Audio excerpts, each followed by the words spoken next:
So our journey began to go to Laos. It's a bit of a smaller country in the middle of Vietnam and Thailand. We first went to the capital city because that's where all the transit hub stuff is. And it was really strange. It was a Friday night and there was no one around except for cats. And then we decided we were going to take the train to a more lively city.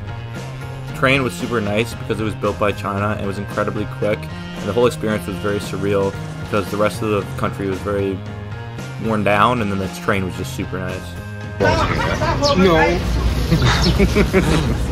Most of our trip has been in big cities, and this was kind of the first time we were in a more rural area. And we definitely see things were way more local.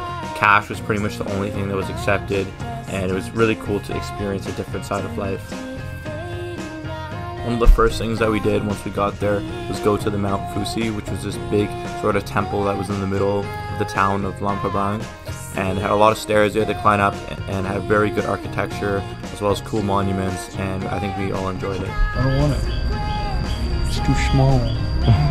The temple had a really cool design. In particular, there was sort of gold highlights all around, and you could see that on kind of the rims of the staircases, as well as some of the monuments themselves had covered in gold paint, and it just had a really cool feel. Because this was a temple, they had some sort of practices that they would do. One of which was they would sell live birds that you would like set free. And it was really strange to see these birds in these tiny little cages. Similar to Vietnam, they had a market sort of style street set up. And one of the cool things that I saw was they were selling snake whiskey. Mr. 1664. Oh, it's nuts. This life will inspire you. For some reason, there wasn't that many clubs that were in this city. However, they had a bowling alley that was open late, and that's where all the tourists would go. And it was absolutely electric. They were selling drinks. People were like hurling bowling balls. Is really cool. It's terrible. I'm gonna probably miss.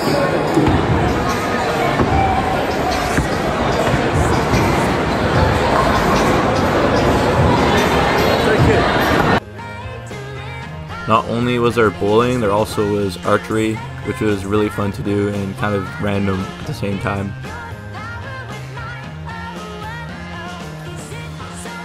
Yeah, that's not too hard actually, that's fine. Like, it's okay. There were some famous waterfalls is what we set off to do the next day. And it was really cool to go more rural, like we had to drive like almost an hour to get there. And everything there was super local, very nice. At the waterfall park, there was a moon bear exhibit, which were these tiny little black bears that were super cuddly and cozy. The park was really nice, and there was tons of paths to walk around and explore. There were tons of different waterfalls that we got to see, and by the end we were heading towards this bigger waterfall, which we were very excited about.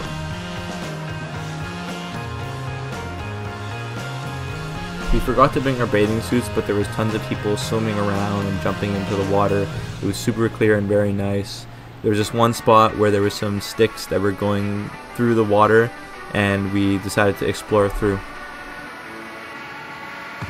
The sticks were incredibly slippery, as you can see here. The waterfalls were incredibly peaceful. Walking around, looking at how the water flows and the reflection of the color. Everything was so beautiful, and I'm so glad I got to experience this part of Laos.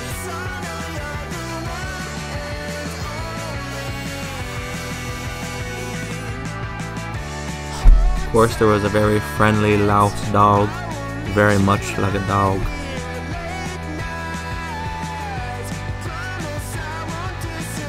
We finally made it to the big waterfall, and it was huge. And we saw some stairs that climbed up the side of it so that we could get to the top, and we were very excited. We started to climb towards the top, and the staircases were a little bit janky, and it was a lot of stairs to climb, especially for Richard, who was just wearing slides. The boys were getting very tired as we climbed up.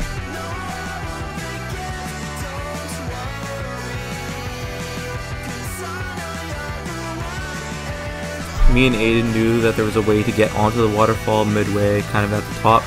And so we explored a little off trail, and we found this beautiful spot where we were kind of climbing pretty much on the waterfall, and we could see all the way down.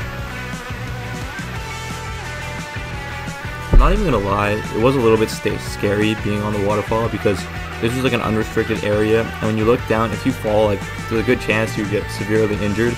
But we didn't care because the view was just insane, as you can see in these clips, and it was so worth it. And I'm so glad we ventured out and explored this area. It was kind of crazy because there was even some kids that were fishing just on this area, going barefoot through it all. It was now time to head back to the hostel after a long day exploring the waterfalls. We were very tired, and the next part of our trip was just starting. This next part of our trip was definitely the lowest point. We had to wake up early to get on a minivan that would go pretty much fully through Laos to try and get to this jungle experience. And the minivan was very poor, and we saw them put a motorbike on top of it as well as inside, and the whole experience was not very great. During this trip, our food options were very limited. We had this mystery soup at one point, and to top it all off, as soon as we got there, our tuk-tuk to get back to where we were staying had a flat tire midway, and it was just the middle of the night, and we traveled for about 16 hours. The minivan experience was all worth it because we were heading to this treetop experience where you would supposedly get to see gibbons, and going towards that area we had to go in the middle of the jungle, so there's a lot of travel that we had to do through rocky roads and kind of through the jungle, which is really cool. I really enjoyed going in the tuk-tuk because we got to look over and see the kind of countryside of Laos, and we were really close to the edge. It was like kind of like mountainside driving, which was cool. I can't say I've ever really had an experience like this in the middle of the jungle.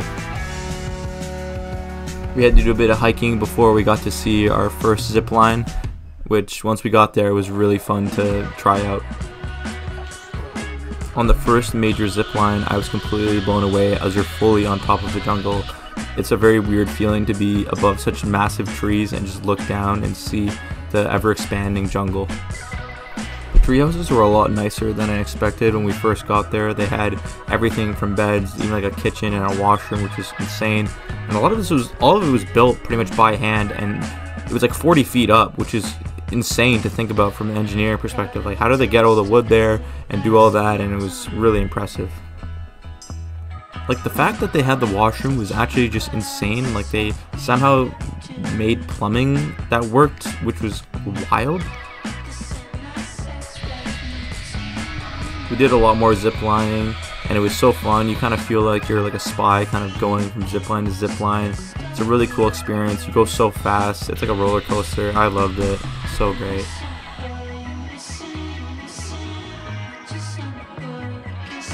The tour guide we had was awesome.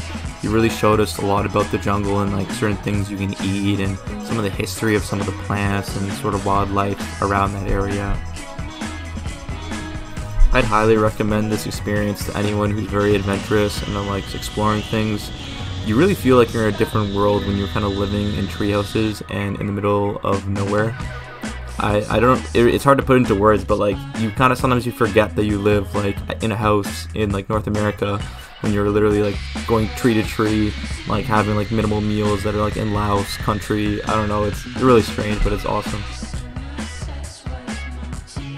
Doing this definitely confirmed I like the outdoors. I actually felt very comfortable like sleeping super high up and kind of around danger.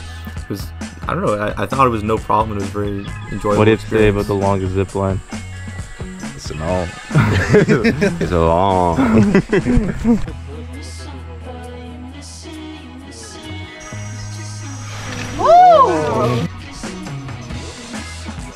Unfortunately, we only heard the gibbons. We never got to actually see any.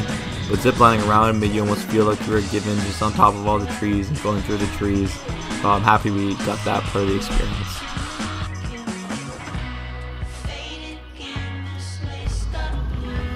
It was a long way back, and we were definitely very tired from all the hiking and ziplining and outdoor sort of activities, but that experience was unforgettable. As you can tell, both me and Aiden were very knocked out. Although the road was very rocky, we were still sleeping through it just because of how much activities we were doing.